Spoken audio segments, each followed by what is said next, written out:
നമ്മുടെ എല്ലാവരെയും കണ്ണീരിലാഴ്ത്തിയ ജിസ്മോളുടെ കഥ. 32 വയസ്സേ ഉള്ളൂ ജിസ്മോൾക്ക്. 4 വയസ്സായ നേഹ, 1 വയസ്സേ ഉള്ളൂ നോറ. ഈ 2 പെൺമക്കളെയും കൊണ്ട് ജിസ്മോള് മീനച്ചിലാറിലേക്ക് ചാടുകയായിരുന്നു. കടുത്ത മാനസിക ശാരീരിക പീഡനങ്ങൾ ഭർത്താവിൻ്റെ വീട്ടിൽ സഹിക്കുകയും, ശാരീരിക പീഡനമെന്ന് വെച്ചാൽ ഭയങ്കരമായിട്ടുള്ള അടിയും തൊഴിയും, മാനസിക പീഡനമെന്ന് വെച്ചാൽ ഈ അമ്മായിയമ്മ, നാത്തൂന് അതിനൊന്നും കെട്ടിച്ചയച്ചാലും ഇവിടെ കിടക്കോളന്നു. അങ്ങനെ ഭയങ്കരമായ പീഡനങ്ങൾ സഹിക്കുകയും ഈ കുട്ടി സഹിക്കാൻ വയ്യാതെ ആയി അങ്ങേ അറ്റമായപ്പോൾ ഇതുപോലെ ആറ്റിൽ ചാടി മരിക്കുകയും ചെയ്തു, ഈ 2 മക്കളെയും കൊണ്ട്.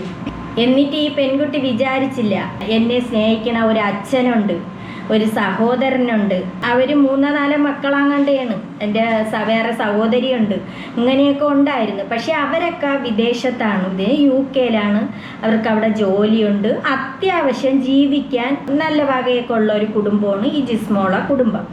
കല്യാണമൊക്കെ ആഡംബരമായിട്ടാണ് കല്യാണം നടത്തിയത്, ലക്ഷങ്ങൾ മുടക്കിയുള്ള കല്യാണം. ആ കല്യാണ വീഡിയോ പുറത്ത് വിട്ടിട്ടുണ്ട്.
നല്ല ആഡംബരമായിട്ടുള്ള കല്യാണമാണ്. അതിൽ നമുക്ക് കണ്ടാൽ മനസ്സിലാവും ആ കല്യാണത്തിൽ ഇത്രയും ലക്ഷങ്ങൾ മുടക്കിയുള്ള കല്യാണമാണെന്നുള്ളത് ആ കല്യാണ വീഡിയോയിലൂടെ നമുക്ക് എല്ലാവർക്കും മനസ്സിലാവും. ചിലർ പറയും, ഓ ജിസ്മോള് അവർ ഒരു പാവപ്പെട്ട കുടുംബം. എവിടെ ഏതോ ഒരാൾ കമൻ്റ് ഇട്ട്, ഒരു പാവപ്പെട്ട കുടുംബത്തിൽ അത്യാവശ്യം ജീവിക്കാനുണ്ട്, എല്ലാവർക്കും ജോലിയുണ്ട്. അതുപോലെ ജസ്മോക്കും ജോലിയുണ്ട്, അഡ്വക്കേറ്റ് ആയിരുന്നു. ഈ അഡ്വക്കേറ്റ് എന്നൊക്കെ പറയുമ്പോഴത്തേക്ക് അവർ ആ കുട്ടി അത് പഠിച്ച് അത്രയും അതിൻ്റെ ഇതിൽ മൈൻഡിൽ വന്നാൽ മാത്രമല്ലേ അതിന് ഈ ജോലി ചെയ്യാൻ പറ്റൂ. ഇങ്ങനെയുള്ള ഒരു മിടുക്കിയായ ഒരു പെൺകുട്ടി എന്നാണ് പറയുന്നത്. ആർക്കും ഒരു ദ്രോഹവും ഇല്ലാത്ത ഒരു പെൺകുട്ടി. രാവിലെ എണീക്കുന്നു, എല്ലാം വേവിച്ച് പറക്കി ജോലിക്ക് പോകുന്നു. ആ വേലക്കാരിയിലെ കുറച്ച് സംസാരങ്ങളൊക്കെ വെളിയിൽ വന്നിട്ടുണ്ട്. അത് കള്ളി വേലക്കാരിക്ക് എല്ലാം അറിയാം. അവര് വോയിസ് ഒക്കെ പുറത്ത് വന്നിരിക്കുന്നു. അതായത് ഞാൻ പറഞ്ഞു ജിസ്മോളെ അന്നേരം പറഞ്ഞു മോളിച്ചേച്ചി പൊക്കോളാൻ പറഞ്ഞു. അപ്പൊ ഞാൻ വിചാരിച്ച് ചോറും കറിയൊക്കെ, ഇനി ചോറും വന്നാൻ പറ്റും, കറിയൊക്കെ റെഡി ആയിട്ടുണ്ട്. അതുകൊണ്ട് ഇവര് ആശുപത്രി പോയതുകൊണ്ട് പണിയില്ലാത്തതുകൊണ്ട് പൊക്കോളാൻ പറഞ്ഞത്. ചിലപ്പോൾ ശനിയാഴ്ചയൊക്കെ പറയും മോളിച്ചേച്ചി പണിയില്ലെങ്കിൽ വേറെ ഇത് പോണേ പൊക്കോളാൻ എന്നോട് പറഞ്ഞിട്ടുണ്ട്. അപ്പൊ അങ്ങനെയായിരിക്കും നോക്കി ഞാൻ പോകുന്നപ്പോഴത്തേക്ക് ഞാൻ പിന്നെ പോയിട്ട് ഒന്നുകൂടി തിരിച്ചെന്ന് ഞാൻ പറഞ്ഞു ജിസ്മോളെ അല്ല മിറ്റത്ത് തന്നെ എന്നിട്ട് അങ്ങോട്ട് മാറി പറഞ്ഞു ലോൺ അടയ്ക്കാൻ പൈസ തന്നതില്ല. അങ്ങനെ പറഞ്ഞു കൊടുക്കാനായിട്ട്. അപ്പൊ പുള്ളിക്കാരത്തിലല്ല ഞാൻ സാറിന് കൊണ്ട് കൊടുത്തു. ഗൂഗിൾ പേ എന്തിനു വേണ്ടിയിട്ടുള്ളത്? അല്ല, നമ്മുടെ അക്കൗണ്ടിൽ പൈസ കാണാനല്ലോ, അപ്പൊ ലോൺ അടയ്ക്കുന്നത്. ചേച്ചിക്ക് ശമ്പളം തന്നെ എങ്ങനെയാണ്? ഗൂഗിൾ പേ വഴിയാണോ? ദിവസം മേടിക്കും. 500 രൂപ 600 രൂപ ശമ്പളം, 500 രൂപ അന്ന് മേടിക്കും, 100 രൂപ ചിട്ടിയുണ്ട്. അപ്പൊ ചേച്ചി അന്ന് നേരത്തെ പോകാനായിട്ടുള്ള കാരണം എന്നാ ചേച്ചി? അന്ന് ചേച്ചി അവിടെ ചെന്ന് പോകാനായിട്ട് ചേച്ചി പൊക്കോളാൻ പറഞ്ഞിട്ട് ചേച്ചിനെ പറഞ്ഞു വിട്ടാണോ അല്ലെ ചേച്ചിയുടെ ആവശ്യം? പറഞ്ഞുവിട്ടാ പൊക്കോളാൻ പറഞ്ഞു. അത് ആരാ പറഞ്ഞാരാ? ജിസ്മോള്. അപ്പൊ ബാത്റൂമിനകത്താവും. അതിനെ ചേച്ചി അന്ന് ചോദിച്ചില്ല എന്നെ മോളെ എന്നിട്ട് ജോലി ഞാൻ ചോദിച്ചില്ല. അപ്പൊ പറഞ്ഞപ്പോ ഞാൻ ബാത്റൂമിൽ നിന്നാണ് ചേച്ചിയോട് പറഞ്ഞു ആ ബാത്റൂമിനകത്താണ്. അപ്പൊ ചേച്ചി ഫേസോട് ഫേസ് ജിസ്മോളെ കണ്ടില്ല അന്ന് ഇല്ല, ദിവസം കണ്ടില്ല. കണ്ടിട്ടില്ല. ഇല്ല. ബാത്റൂമിൽ നിന്ന് വിളിച്ചു പറയണ പൊക്കളാനാ ആ മോൾ ചേച്ചി പൊക്കോളാൻ പറഞ്ഞു. ആഹാ. ഞാൻ പോവുകയും ചെയ്തു. ഞാൻ പോയപ്പോ എന്നാ മോളെ കാര്യം എന്നാ ചേച്ചി ചോദിച്ചില്ല. ചോദിച്ചില്ല. അമ്മായിച്ചനോട് ഭക്ഷണം ജിസ്മോളുടെ അമ്മായിച്ചനോട് ഭക്ഷണം കഴിച്ചോണ്ടിരിപ്പുണ്ടായിരുന്നു. അല്ല, അത് രാവിലെ രാവിലെ. ഇത് കഴിഞ്ഞ് ഞാൻ ഹോസ്പിറ്റലിൽ പോയിട്ട് തിരിച്ചു ചെന്ന 11 മണിയായപ്പോ 11 മണിയാകുമ്പോ ചേച്ചി ചെന്നു. ചെന്ന്. ആ. അപ്പോഴത്തേന് ഞങ്ങൾക്ക് ഒരു ബസ് ഉള്ളതുകൊണ്ട് ആർക്കൊന്നും വന്ന് ഞാൻ 11 മണിയായപ്പോ അവിടെ ചെന്നപ്പോഴത്തേക്ക് പിന്നെ ഇനി കാണാത്തോടെ ഞാൻ ഇങ്ങനെ അന്വേഷിച്ചു. എന്നാലും ചേച്ചി എവിടെ നിന്ന് മുറ്റത്താണോ കയറാൻ പറ്റില്ല, എല്ലാവരും കൂട്ടിയിട്ടേക്ക് പോയി. കൂട്ടിയിട്ടാക്കി പുറത്തുനിന്ന് കൂട്ടിയിട്ടാക്കണോ? ചേച്ചി അകത്തേക്ക് കയറിയില്ല, കയറിയില്ല. കണ്ടുമില്ല, മിണ്ടിയില്ല. മിണ്ടിയില്ല. ഓക്കെ. ഇല്ല. അന്നേരം തന്നെ ചേച്ചി പോന്നു. ഞാൻ പോകുന്നു. അപ്പൊ എന്തെങ്കിലും വലിയ ഈ ഹാർപ്പിക്കിന്റെ എന്തെങ്കിലും സ്മെല്ലോ കാര്യങ്ങളോ എന്തെങ്കിലും കാര്യങ്ങൾ അവനകത്തൊന്നും ഹർട്ടാണെന്ന് ചുമ്മാ പറഞ്ഞ കിടക്കുവാണ്. അപ്പൊ ഞാൻ മുറിക്കകത്തൊന്നും ഒരു കുഴപ്പമില്ല. ഫ്രണ്ട് എവിടെ തെരഞ്ഞു കിടക്കുന്ന എവിടെയാ? ഈ ജനൽ രണ്ടും തുറന്ന് കിടക്കുവാണ്. അപ്പൊ അങ്ങനെ തെരഞ്ഞിടാറുണ്ടോ? ഞങ്ങള് തെരഞ്ഞിടാറുണ്ടോ? അതല്ല, എന്നും രാവിലെ തുറക്കുന്നു. തെരഞ്ഞിടാറുണ്ട്. അവിടെ അവര് തുണി തേക്കുന്നതൊക്കെ അവിടെ ചെയ്യുന്നു. പിന്നെ ബാത്റൂമിൽ പോകുന്നതും ഒക്കെ അവിടെയാ. അപ്പൊ 2 ഗ്ലാസ് തുറന്നിടുന്നു. അതിനുശേഷം ചേച്ചി ആ വീട്ടിലേക്ക് പോയിട്ടുണ്ടോ? പോയി. അത് കഴിഞ്ഞ് ഞാൻ താഴെ വീട്ടില് പിന്നെ വിറക് പൊറിക്കും. അതായത് അമ്മാമ്മ അവിടുത്തെ അമ്മ പറഞ്ഞു എന്നാ മോളിക്ക് പോവുകയാണെങ്കിൽ വിറക് പൊറിക്ക് വെക്കാൻ പറഞ്ഞു. അന്ന് തന്നെ അന്നേരം തന്നെ. അതായത് ജിസ്മോള് ഈ മരിക്കുന്ന തന്നെ. അതായത് 11 ആകുമ്പോൾ ചേച്ചി അവിടെ ചെന്നിട്ട് അമ്മാമ്മയ്ക്ക് വിറവ് വെക്കാനായിട്ട് ചേച്ചി അവിടെ സഹായിക്കും. പോയി. അവിടെ പോയി വിറക് അത് എവിടെയായിട്ടാ ആ വീട്? തൊട്ടുതാഴെയുള്ള തൊട്ടുതാഴെയുള്ള വീട്. വയസ്സുള്ള അമ്മാമ്മയാണോ? പ്രായമുള്ള അമ്മാമ്മയാണോ? പ്രായമുള്ള അമ്മാമ്മയാണ്. അപ്പൊ അവരാ ഞങ്ങൾക്ക് പാല് കൊണ്ട് ആ വീട്ടിൽ തരുന്നത്. അപ്പൊ ഞാനവിടെ പറക്കിയിട്ട് 12 മണിയൊക്കെ ആയപ്പോഴത്തേക്ക് എന്നോട് പറഞ്ഞാ മോളി ഞാൻ പാല് കൊടുത്തിട്ട് വരാം, മോളി ഇവിടെ വന്നിട്ട് നിൽക്കാൻ പറഞ്ഞു. അപ്പൊ അവരവിടെയൊക്കെ പാല് കൊടുത്തിട്ട് തിരിച്ചു വന്നപ്പോ എന്നോട് പറഞ്ഞു മോളി കൊച്ചപ്പടിയില്ല, കൊച്ച് കരയുന്ന ഒച്ച എഴുതുന്നു പറഞ്ഞു. ആര് പറഞ്ഞു? അമ്മാമ്മ പറഞ്ഞു. അപ്പൊ ഞാൻ ഈ കൊച്ചു ആരുടെ വെച്ചായിരുന്നു? ഷൈനയുടെ വെച്ചായിരുന്നോ? അല്ല, ജിസ്മോട് കൊച്ച് സോറി ഷൈൻ പറഞ്ഞില്ല. ഈ കൊച്ച് ജിസ്മോളുടെ വെച്ചായിരുന്നോ? അതാ വീട്ടിൽ നിന്നെല്ലാം ഈ കൊച്ചങ്ങനെ കരയാറുള്ള വെച്ചായിരുന്നോ? അത് കരയൊക്കെ ചെയ്യും. ഈ കൊച്ചിന് ചേച്ചി എടുത്തൊന്നും ആൾക്കാരില്ലായിരുന്നു കുഞ്ഞിന്റെ മുതല്. അത് കുഞ്ഞവളെയാ, അവളെടുത്ത് നടക്കും. മൂത്ത കൊച്ചാണ് കിടന്ന് കരയുന്നത്. ആരാന്നറിയത്തില്ല, കൊച്ചു കരഞ്ഞെന്ന് പറഞ്ഞു. ചേച്ചി ഞാൻ നേരം പറഞ്ഞു എന്നാ ഞാൻ നോക്കട്ടെ, എനിക്ക് ക്ലാസ് ഞാൻ കുടിച്ചോണ്ട് ഓടില്ല. ഞാൻ പറഞ്ഞു ചേച്ചിക്ക് അന്നേരം ഓടിച്ചാൽ ഏത് അമ്മയ്ക്കാണ് ഒരു കൊച്ചു കിടന്ന് കരയുമ്പം? അപ്പൊ ആ കരഞ്ഞ് ഞാൻ കയറി വരികയും അപ്പൊ ഈ അമ്മമ്മയുടെ വീട്ടിൽ നിന്ന് ഇങ്ങോട്ട് തോട്ടത്തിൽ നിന്ന് ഇങ്ങോട്ട് കയറുന്ന ഒരു ചെറിയ ഗ്രില്ല് വാതിലുണ്ട്. അപ്പൊ ഇങ്ങോട്ട് ഇറങ്ങിയ പോകാൻ. അപ്പൊ അവിടെ ആ ചെറുക്കൻ വന്നു, ഹസ്ബൻഡ് വന്നു ജിസ്മോടെ. ജിസ്മോയുടെ ഹസ്ബൻഡ് വന്നു. വന്ന് ഞാൻ ഈ കൊച്ച കരഞ്ഞു കയറി ചെല്ലുമ്പോ ഹസ്ബൻഡ് ജിസ്മോയുടെ ഹസ്ബൻഡ് വന്നു. അപ്പൊ പുള്ളി ജോലിക്ക് പോയില്ലേ? ഇതറിഞ്ഞിട്ടെല്ലാം വന്നായിരിക്കും, എനിക്കറിയത്തില്ല എങ്ങനെയാണ്. വന്നു അന്നേരം പറഞ്ഞു മോൾ ചേച്ചി കൊച്ചിനെയും അവളെയും ജിസ്മോളെയും കണ്ടില്ലെന്ന്. കൊച്ചു കരയുന്ന കേട്ടെന്ന് പറയുന്നേ? അതായത് ഇവര് ഈ അമ്മാമ്മ 12 മണിയാകുമ്പോൾ പാല് കൊടുക്കാൻ വേണ്ടി ആ വീട്ടിൽ അവിടെ ചെന്ന്. അപ്പൊ ഈ കൊച്ചു കരയുന്നുണ്ട്. പക്ഷെ പുള്ളിക്കാരി അത് കഴിഞ്ഞ് വേറെ കുറെ സ്ഥലത്ത് പാല് കൊടുത്തിട്ട് തിരിച്ചു ചെല്ലുമ്പോഴാണ് അമ്മയോട് പറയുന്നത് കൊച്ചു കരയുന്നുണ്ട്. അന്നേരം അമ്മ തിരിച്ച് അന്നേരം തന്നെ 3/4 മണിക്കൂർ അടുത്തായി. അപ്പൊ പുള്ളിക്കാരി അന്നേരം വന്നല്ലോ പറഞ്ഞത്, 3/4 മണിക്കൂർ കഴിഞ്ഞാന്ന് പറഞ്ഞത്. അപ്പൊ അമ്മ തിരിച്ചു ചെല്ലുമ്പോഴത്തേന് ഈ ജിസ്മയുടെ ഹസ്ബൻഡും അമ്മ ഒരുമിച്ചാണ് ചെയ്യുന്നത്. അപ്പഴാ പറയുന്നത് ഇവരെ കാണുന്നില്ല. ഈ ജിസ്മോയുടെ ഹസ്ബൻഡ് ചേച്ചിയുടെ അടുത്തേക്ക് വന്നപ്പോ ജിസ്മോയുടെ ഹസ്ബൻഡ് എന്ത് ഡ്രസ്സായിരുന്നു ഇട്ടിരുന്നത്? സാധാ നേറ്റിക്കിടുന്ന ഡ്രസ്സാണോ ഇട്ടിരുന്നത്? ജോലിക്ക് കൊടുക്കുന്നത് ജോലിക്ക്, അതായത് ജോലിക്ക് പോകുമ്പോൾ വേഷമായിരുന്നു ഇട്ടിരുന്നത്? അതായത് പാന്റ് ഷർട്ടുമായിരുന്നു ഇട്ടിരുന്നത്? ജിസ്മോയുടെ ഹസ്ബൻഡ് എന്ത് ഡ്രസ്സ് ഇട്ടുകൊണ്ടാണ് ജോലിക്ക് പോകാനുള്ളത്? അതല്ല ഞാൻ ചോദിച്ചത്. നല്ല ഡ്രസ്സ് ഇട്ടുണ്ടാവും. ആ ഡ്രസ്സ് തന്നെയായിരുന്നു. ബൈക്ക് ഓടിച്ചാണോ കാർ ഓടിച്ചാണോ പോകാറുള്ളത്? മഴയാണെങ്കിൽ കാർ ഓടിച്ചു പോകും. ഒത്തിരി അതായത് കാറൊക്കെ ഉണ്ട്. അപ്പൊ എല്ലാ ദിവസവും കാർ ഓടിച്ചാണോ പോകുന്നത്? എല്ലാ ദിവസവും മഴയില്ലെങ്കിൽ സ്കൂട്ടർ. അപ്പൊ ചേച്ചി അന്ന് അവിടെ ചെന്നപ്പോ കാർ എന്തെങ്കിലും വീട്ടിലൊക്കെ കിടക്കുന്നതായിട്ട് കിടപ്പുണ്ടല്ലോ. 6 കാറും പുള്ളിയുടെ ആണോ? 5 കാറുണ്ടോ? അത് ആരുടെ എത്ര വണ്ടി?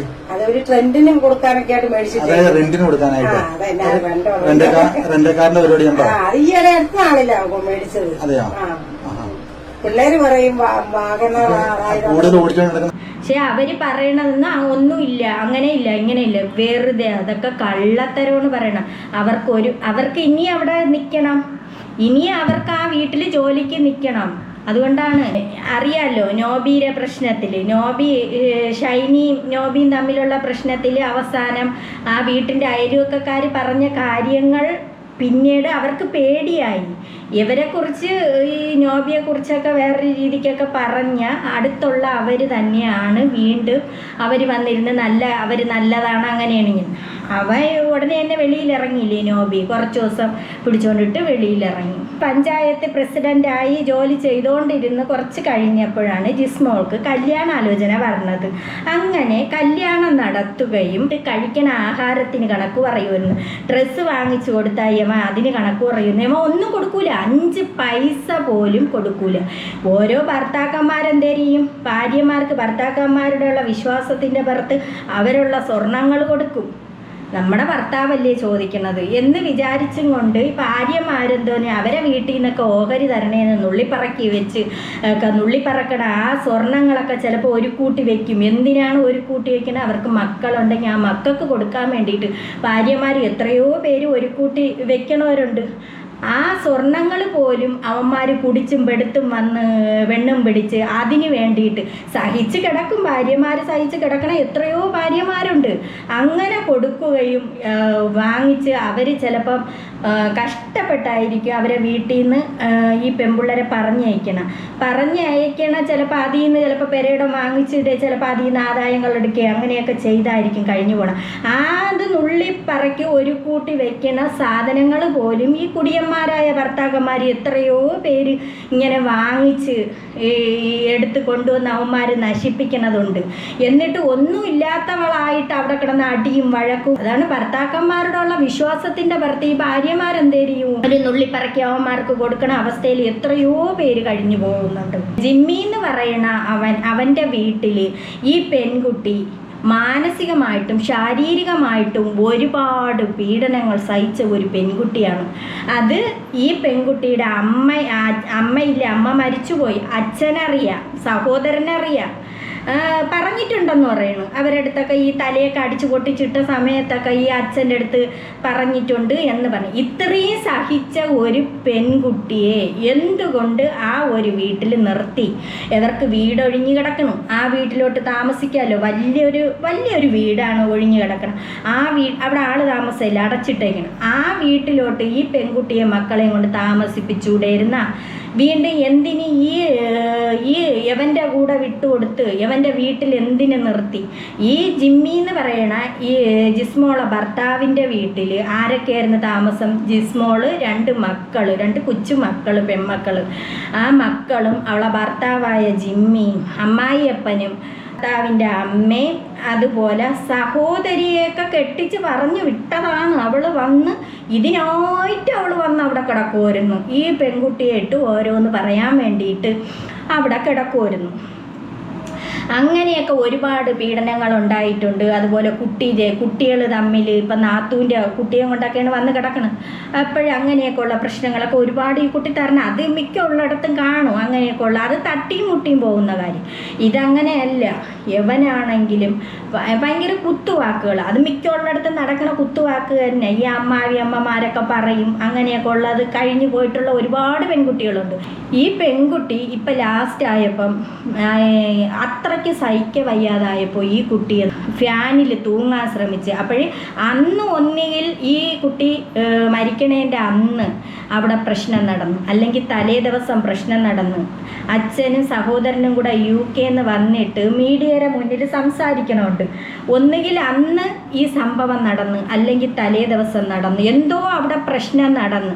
ഈ ജസ്മോക്ക് നല്ലതായിട്ട് അടി കിട്ടിയ മുതുകത്ത് നല്ലതുപോലെ അടി കിട്ടിയ പാടുകൾ, അതുപോലെ കാലിലൊക്കെ പൊള്ളലേൽപ്പിച്ച് എന്തൊക്കെയോ അവിടെ നടന്നു. ദുരൂഹമായ സംഭവങ്ങൾ അവിടെ നടന്നു. അതിനുശേഷമാണ് ഈ കുട്ടി ഫാനിൽ തൂങ്ങാൻ ശ്രമിക്കുന്നുണ്ട്. എന്നിട്ട് ഹാർപ്പിക്ക് എടുത്ത് കലക്കി അങ്ങനെ കുട്ടിയൊക്കെ കൊടുക്കാനോ ഈ ജസ്മോൾ കഴിക്കാനൊക്കെ ശ്രമിച്ചു. പിന്നെ അതുപോലെ കൈഞ്ഞരമ്പ് മുറിച്ച് ഇങ്ങനെയൊക്കെയുള്ള പ്രശ്നങ്ങൾ ആ വീട്ടിൽ നടത്തി. അതിൻ്റെ ഇടയിൽ വേലക്കാരി വന്ന് വിളിച്ചപ്പോഴാണ്, ജോലിക്ക് വന്ന് വിളിച്ചെന്ന് വേലക്കാരി, അപ്പോഴത്തേക്ക് കുളിക്കണം എന്ന് പറഞ്ഞു. ആ വേലക്കാരി പറയണ ഒന്നും വിശ്വസിച്ചുകൂടാ, അത് കള്ളിയാണ്. നമ്മൾ കേൾക്കുമ്പോൾ തന്നെ അറിയാം അത് പക്ക കള്ളം പിടിച്ച വേലക്കാരി. അതിനുശേഷമാണ് ഈ കുട്ടി മരിക്കൂല എന്ന് ഇങ്ങനെയൊക്കെ കാണിച്ചാൽ ചിലപ്പോൾ മരിച്ചില്ലെങ്കിലോ എന്ന് വിചാരിച്ചാണ് ഈ 2 കുട്ടികളെ സ്കൂട്ടിയിലിരുത്തി മീനച്ചലാറിൽ പോവുകയും അവിടെ അന്ന് ചാടി ആത്മഹത്യ ചെയ്യുകയും ചെയ്തു. ഈ യുവന്മാർക്ക് നോക്കാൻ കഴിവില്ലെന്നുണ്ടെങ്കിൽ യുവന്മാർ എന്തിന് പെണ്ണ് കെട്ടാൻ പോകുന്നു? എടാ, നിനക്കൊക്കെ നോക്കാനുള്ള കഴിവില്ല എന്നുണ്ടെങ്കിൽ നീ ഒന്നും പെണ്ണ് കെട്ടാൻ പോകരുത്. നിനക്കൊക്കെ അറിയാമല്ലോ, നിൻ്റെയൊക്കെ സഹോദരിമാരെയൊക്കെ നല്ല പൊന്നു പോലെ നോക്കാം. അമ്മച്ചിക്കും അറിയാം, അമ്മച്ചിക്കും അച്ഛനും എല്ലാവർക്കും അറിയാം. അതുപോലെ തന്നെയാണ് അന്യ വീട്ടിൽ നിന്ന് ഒരു പെൺകുട്ടി കയറി വരണതും അങ്ങനെയാണ്. അവരെ വീട്ടിലും കഷ്ടപ്പെട്ടാണ് അതിനെയൊക്കെ വളർത്തണത്. അറിയാം, കഷ്ടപ്പെട്ടാണ്. ആ അമ്മയായാലും അച്ഛനായാലും സഹോദരന്മാരായാലും നോക്കി വളർത്തി ഒരുത്തൻ്റെ കൂടെ കെട്ടിച്ചയക്കണത് കഷ്ടപ്പെട്ടാണ്. നീയൊക്കെ ഇല്ല അവിടെയും ചാടി ഇവിടെയും ചാടി കഞ്ചാവ് ഓടിച്ച് ചാരായം കുടിച്ച് എല്ലാവരെയും അല്ല പറയണത്. എത്രയോ നല്ല പേര് കൈ പിടിച്ച് നടക്കണവരുണ്ട്. ഇത് ഇങ്ങനെയൊക്കെയുള്ള കുറേ വൃത്തികെട്ടവന്മാരുണ്ട് ഇങ്ങനെയൊക്കെ നടക്കണം. അവന്മാർ ഒരറ്റത്തിരിക്കുമ്പോൾ തോന്നും മറ്റേ അറ്റത്തോട്ട് ചാടാന്ന്. അങ്ങനത്തെ കുറേ എണ്ണം ഉണ്ട്. എന്നിട്ട് യവന്മാർ പോയിട്ട് വരുമ്പോഴത്തേക്ക് യവന്മാരെ അടിത്തുണിയും കഴിവ് യവന്മാർക്ക് എല്ലാം വേവിച്ച് വിളമ്പി കൊടുക്കണം. അതിനായിട്ട് ഈ ഭാര്യയെന്ന് പറയുന്ന ഒരു സാധനത്തിന് അവിടെ ഈ കുട്ടി അതാണ് പറയണത്. ഇത് ഒരു ഇതായിരുന്നു, അഡ്വക്കേറ്റ് ആയിരുന്നു. ഈ പെൺകുട്ടി വെപ്രാളപ്പെട്ട് വേവിച്ച് വെച്ചിട്ടാണ് ഈ കുട്ടി പോണത്. അവന് സ്വന്തമായിട്ട് ബസ്സുണ്ടെന്നൊക്കെ പറഞ്ഞു. എന്തേലും ഉണ്ടായിട്ട് എന്തേലും ഫലം. അവനൊരു ഭാര്യയെ നോക്കാൻ, ആ 2 മക്കളെ നോക്കാൻ കഴിവില്ലെങ്കിൽ നീയൊക്കെ എന്തിനടാ പെണ്ണ് കെട്ടണത്? ഇത് പറയാതിരിക്കാൻ പറ്റണില്ല, സഹിക്കണില്ല. എന്ന് പറഞ്ഞാൽ ഈ കുട്ടികൾ മരിച്ച് അതിൻ്റെയൊക്കെ മൃതശരീരങ്ങൾ കൊണ്ട് കിടത്തിയിരിക്കണ കണ്ടാൽ നമ്മളെ കൊണ്ട് അത് നമ്മൾ ലൈവായിട്ട് കണ്ടുകൊണ്ടിരിക്കണം. നമ്മളെ കൊണ്ട് താങ്ങാൻ പറ്റുന്നില്ല. അവിടെയൊക്കെ നിൽക്കുന്ന ജനങ്ങൾ തന്നെ ആ പഞ്ചായത്ത് പ്രസിഡൻ്റ് ആയിരിക്കുമ്പോൾ ഈ കുട്ടി നല്ല കാര്യങ്ങൾ ചെയ്തിട്ടുണ്ട്, ജസ്മോള്. അപ്പം അവർക്കൊക്കെ ഭയങ്കര സ്നേഹമായിരുന്നു. ഈ പെൺകുട്ടി അങ്ങോട്ട് അങ്ങനെ ഇരുന്ന് അഡ്വക്കേറ്റ് ആയിരിക്കുമ്പോഴും ഒരുപാട് ഉപകാരം ഈ പെൺകുട്ടിയെ കൊണ്ട് ഉണ്ടായിട്ടുണ്ട്. ഇവൻ്റെ കൂടെ പറഞ്ഞു വിട്ട ആ വീട്ടുകാരെയാണ് അടിക്കാൻ. യവനെ എന്തിനു കൊള്ളാൻ കാണാൻ. ഈ അമ്മച്ചിയും നാത്തൂനും യവനും ഒക്കെ പറയുമായിരുന്നല്ല ഇവക്ക് സൗന്ദര്യമില്ല, ഈ ജിസ്മോക്ക് സൗന്ദര്യം ഇല്ലയെന്ന്. സുന്ദരിയായ ഒരു പെൺകുട്ടി ആ കല്യാണ വീഡിയോയൊക്കെ കണ്ടാൽ എന്ത് നല്ല ഭംഗിയുള്ള, അവനെ കാണാൻ എന്തിനുള്ള ആ കണക്കിന് അവനെ കാണാൻ എന്തിനുള്ള. അതുപോലെ അമ്മാവിയമ്മ നാത്തൂൻ നിൽക്കണം. ഈ നാത്തൂൻകാരിയൊക്കെ കുറ്റം പറയുമായിരുന്നല്ല ഈ കുട്ടിയെ പറ്റി. എന്തൊരു സുന്ദരി പെങ്കൊച്ച്. സഹോദരൻ്റെ കരച്ചിലൊന്നും കണ്ടു നിൽക്കാൻ പറ്റണില്ല. ഇവരെ ഈ അച്ഛൻ്റെ സഹോദരൻ്റെയൊക്കെ കയ്യിൽ ഒരുപാട് തെറ്റുണ്ട്. എത്രയോ വർഷം കൊണ്ട് ഈ കുട്ടി അവിടെ പീഡനം ഏൽക്കണമെന്ന് ഇപ്പോഴാണ് അച്ഛനും സഹോദരനും വന്ന് പറയണം. അങ്ങനെ ഉണ്ടെങ്കിൽ എന്തുകൊണ്ട് ഇതിന് മുമ്പേ ഈ കുട്ടിയെ രക്ഷിക്കാൻ പറ്റിയില്ല? അവൻ വേണ്ട പോട്ട് ഇടാ പറഞ്ഞ് മനസ്സിലാക്കണമായിരുന്നു. അവൻ പോട്ട്, നീ അവിടെ ജീവിക്കണ്ട, വന്ന് അവിടെ നില്ല്. അല്ലെങ്കിൽ ഇതിനെ കൂടെ എങ്ങനെയെങ്കിലും അങ്ങ് കൊണ്ടുപോയിക്കൂടായിരുന്ന ഈ 2 കുട്ടികളെ ഈ അമ്മയും കൂടെ. അത് മരിച്ചില്ലേ, ഇനി പറഞ്ഞിട്ട് എന്ത് കാര്യം? അല്ല നീതിയാ കിട്ടോ? ഒരിക്കലും കിട്ടൂല. ഷൈനിക്ക് നീതി കിട്ടിയ അവൻ അവസാനം സഞ്ചി തൂക്കി ഇറങ്ങിയല്ലേ ഉള്ളൂ. അവൻ ഇത്രയും അതിനെക്കാട്ടിയും ക്രൂരതയാണെന്നാണ് എനിക്കിപ്പോൾ തോന്നണത്. ഇത് 2 കണക്ക് തന്നെ. ഷൈനിയുടെ കുടുംബത്തിലുള്ളതും ജിസ്മോള കുടുംബം കൊണ്ടുപോയ ഭർത്താവിൻ്റെ കുടുംബത്തിൽ എല്ലാം കണക്ക് തന്നെ. ഇത് നീതി ഇനിയിപ്പോൾ അച്ഛൻ ഏതറ്റം വരെ വേണമെങ്കിലും പോകുമെന്നാണ് പറയണത്. എന്തൊരു രക്ഷ! ഏതറ്റം വരെ പോയാലും ഒരു രക്ഷയേ ഇല്ല. ജിമ്മി അവസാനം ഈ കുട്ടിയുടെ മൃതശരീരത്തിൽ 2 പൊന്നു മക്കൾ അപ്പുറം ഇപ്പുറം അമ്മയെ മദ്യത്ത് കിടത്തിയിരിക്കുന്നു കൊണ്ടുവന്നു. ജനങ്ങൾ പൊട്ടിക്കരയണം. ഈ മന്ത്രകോടി കൊണ്ടുവന്ന് ഈ ജിമ്മി എന്ന് പറയണ ഭർത്താവെന്ന് പറയണ ആ സാധനം മന്ത്രകോടി കൊണ്ടുവന്ന് പുതപ്പിച്ചെന്ന് പറയണം. എന്തിന് പുതപ്പിച്ച്? ഇവൻ്റെത് എന്തിന് വാങ്ങിച്ച്? ഇവൻ്റെ ഇങ്ങനെയുള്ള സാധനം വാങ്ങിക്കരുത്. അവൻ 5-6 പ്രശ്നം ഉണ്ടാക്കി. അവൻ്റെ പള്ളിയിൽ സംസ്കരിക്കണമെന്നും പറഞ്ഞ് വിട്ടുകൊടുക്കരുത്. ആ സഹോദരനും അച്ഛനും കൂടെ പറഞ്ഞ് പറ്റൂല എന്ന് പറഞ്ഞ് പൊതുദർശനത്തിന് അവിടെ വെച്ചിരിക്കുകയാണ് ആ പള്ളിയിൽ. അങ്ങനെ ആളുകൾ കാണുന്നുണ്ട്. ഇനി അവിടെ നിന്ന് ഒരു കാരണവശാലും വിട്ടുകൊടുക്കൂല. സംസ്കാരം നടത്തുന്നത് ഈ ജിസ്മോള പള്ളിയിലാണ്. വൈകിട്ട് 3 മണിക്കാണ് എന്ന് പറയണായിട്ട് എൻ്റെ മനസ്സിലുണ്ടായിരുന്നു. എവളെ കൊന്നില്ലെങ്കിൽ ഇനി ആ കുട്ടികൾ വളർന്നു വരികയല്ലേ. അപ്പോൾ നോക്കുമ്പോൾ 2 പെൺകുട്ടികളും കൂടെ അല്ലേ. അപ്പോൾ അങ്ങനെയൊക്കെ ആകുമ്പോൾ ചിലവല്ലേ. ആരെങ്കിൽ സഹോദരി വന്ന് മക്കളെയും കൊണ്ടുവന്ന് വീട്ടിൽ നിൽക്കും. സത്യം പറഞ്ഞാൽ ഈ കൂട്ടുകുടുംബത്തിൽ കയറി കിടക്കാത്തതാണ് നല്ലത്. അവരോരോ കാര്യം നോക്കി പോവുക, പോയി സ്വസ്ഥതയായിട്ട് ജീവിക്കുക. അത് അങ്ങനെ ഉള്ളവന്മാരാണെങ്കിലേ പറ്റൂ. വേറെ ഉള്ള രീതിക്കൊക്കെ ചാടുന്നവന്മാരാണെങ്കിൽ പറ്റൂല. അതിന് ഈ കുട്ടി ഒരുപാട് സഹിക്കേട്ട് അവസാനം ഇത് ചെയ്യണ്ടായിരുന്നു. അഭിഭാഷക എന്നൊക്കെ പറയുമ്പോഴത്തേക്ക് ഇത് നല്ല ഒരു തൻ്റെ ഇടമുള്ള ഒരു കുട്ടിയായിരുന്നു. എന്തിനിത് ചെയ്തത്? ചെയ്യേണ്ടി ഒരു കാര്യവും ഇല്ലായിരുന്നു. ആ മക്കൾ ജീവിച്ച് ഒന്നും ആയിട്ടില്ല. ജീവിതം എന്തോന്ന് അത് ഇങ്ങോട്ട് ഈ ഭൂമിയിലോട്ട് പിറന്ന് വന്നതല്ലേ ഉള്ളായിരുന്നു. ജിസ്മോൾ വിചാരിച്ചിട്ടുണ്ട് ഇതുപോലെ ജിസ്മോൾ അങ്ങ് മരിച്ചു കഴിഞ്ഞാൽ ഈ കുട്ടികൾ 2 പെൺകുട്ടികളാണ്, ഇതിൻ്റെ ഭാവി എന്തായി തീരും. ഇനി ആ കാപാലനായ ജിമ്മിയും അവൻ്റെ കുടുംബവും കൂടെ എടുത്തിട്ട് ഈ കുട്ടികളെ എന്തെങ്കിലും ചെയ്ത് കഴിഞ്ഞാൽ ഈ ജിസ്മോക്ക് തന്നെ അവിടെ പീഡനം. അപ്പം ഈ കുട്ടികൾക്ക് ഉപദ്രവം ഉണ്ടായിട്ടുണ്ട്.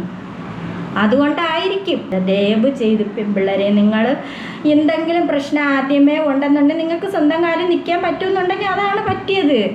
അല്ലാതെ നിങ്ങൾ ആത്മഹത്യ ചെയ്യരുത്, സഹിച്ചവിടെ കിടക്കരുത്. അവന്മാരെ അടിത്തുണിയും കഴുകി അവന്മാർക്ക് വെച്ച് വിളമ്പി കൊടുത്ത് അവിടെ കിടക്കേ ചെയ്യരുത്. ഇറങ്ങിപ്പോണം. ഒരു സ്റ്റേഷനിൽ കൊണ്ടുവന്ന് പരാതി കൊടുത്താലും ഒത്തുതീർപ്പാക്കാനേ നോക്കുള്ളൂ. കോടതിയിൽ കേസ് പോയാലും അത് ഒത്തുതീർപ്പാക്കാനേ നോക്കൂ. ഇറങ്ങി അങ്ങ് പോകണം. ഒരു കാരണവശാലും വേണ്ട എന്ന് പറഞ്ഞ് ഇറങ്ങി അങ്ങ് പോവുക തന്നെ ചെയ്യണം. അതാണ് ഒരു പെൺകുട്ടി. ഇങ്ങനത്തെ കുടുംബത്തിൻ്റെ ഇടയിൽ കിടക്കാത്തതാണ് നല്ലത്. ആ കുട്ടിക്ക് മാത്രമേ അറിയൂ അവിടെ അനുഭവിച്ച വേദന. ഈ ജിസ്മോക്ക് മാത്രമേ അറിയൂ. ആ കുട്ടി വെളിയിൽ ആരോടും പറയൂല. അങ്ങനെയില്ല, കുടുംബത്തിൽ കൂടുതലൊന്നും പറയില്ല. ഒരുപാട് സഹിച്ചെന്നാണ് പറയണത്.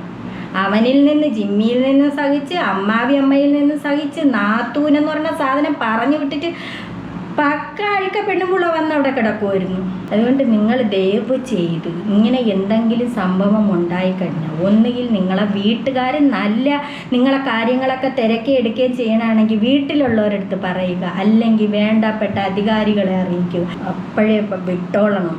കിട്ടണ തുണിയെങ്കിൽ കിട്ടണ തുണിയും വാരിക്കെട്ടിയൊക്കെ അങ്ങ് പൊയ്ക്കോളണം. ദയവ് ചെയ്ത് കിടക്കരുതേ. നിങ്ങളത് ഇല്ലെങ്കിൽ എൻ്റെ ഭർത്താവായിരുന്നു, അവൻ്റെ സ്വഭാവം മാറും എന്നൊന്നും പറഞ്ഞൊന്നും കിടക്കരുത്. പൊയ്ക്കോളണം.